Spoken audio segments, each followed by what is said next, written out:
Экскурсионная группа в окружении 3 самых крупных комплексов – Игикал, Таргим и Хамхи. Здесь и началось путешествие в историю. Один из экскурсоводов, Руслан Цицкиев, посвятил исследованию башен 15 лет жизни. Он повел группу к храму Албиерды, который не популярен среди туристов, но заслуживает внимания наравне с другими достопримечательностями, хотя бы за свой почтенный возраст. Этот храм Албиерды старше где-то лет на 200, чем наш храм Албиерды.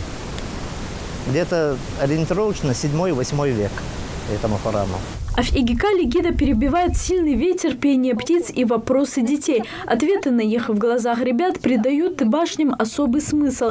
Теперь это не просто груда камней, по которым можно лазить и вырисовывать свое имя. Это места, где люди много веков назад укрывались от врагов и холода. Очень удивительно, что люди могли так построить башни сами, без своими руками.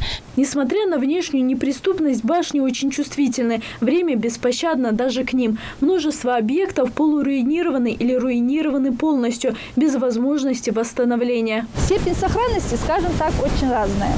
Некогда в селении было 4 боевых башни, из них полностью сохранилась лишь 1.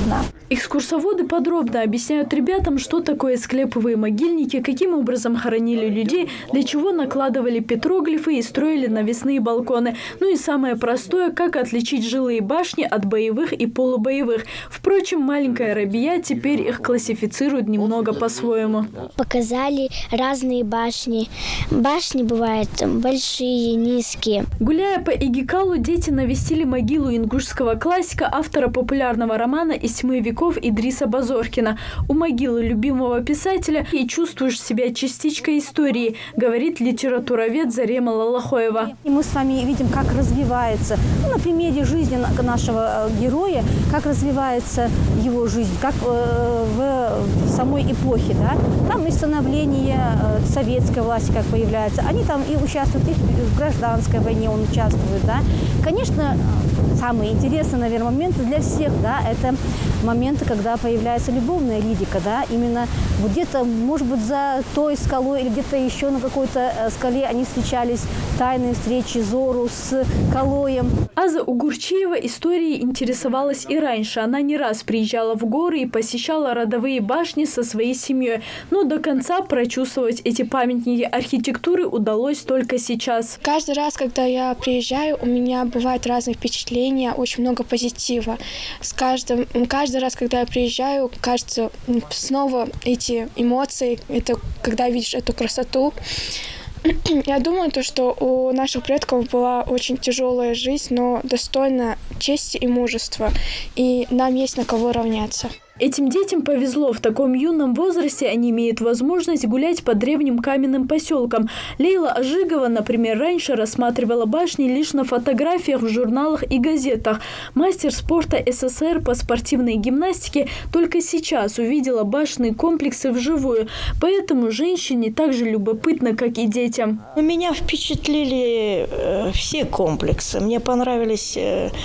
Во-первых, они довольно-таки стойкие, не разрушились. Материал, видимо, подобран был очень такой прочный. Я хочу сказать, что в древности наш народ имел хорошие знания о строительстве и архитектуре. Я в восторге. Маршрут экскурсии пролегал в общей сложности через 7 достопримечательностей, в том числе и недавно отреставрированный башенный комплекс Хамхи. Смотритель заповедника Харун Хамхоев рассказывает детям особенности реставрации его родовых башен.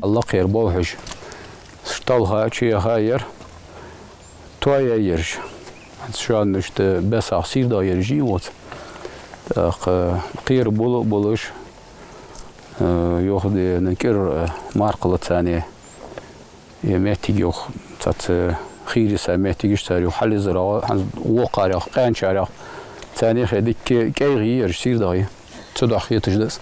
В течение весенне-летнего периода сотрудники Джараско-Асинского музея-заповедника планируют провести около 10 обзорных экскурсий для школьников разных возрастов. У нас будет заключаться с Министерством образования о содействии, чтобы мы вывозили детей.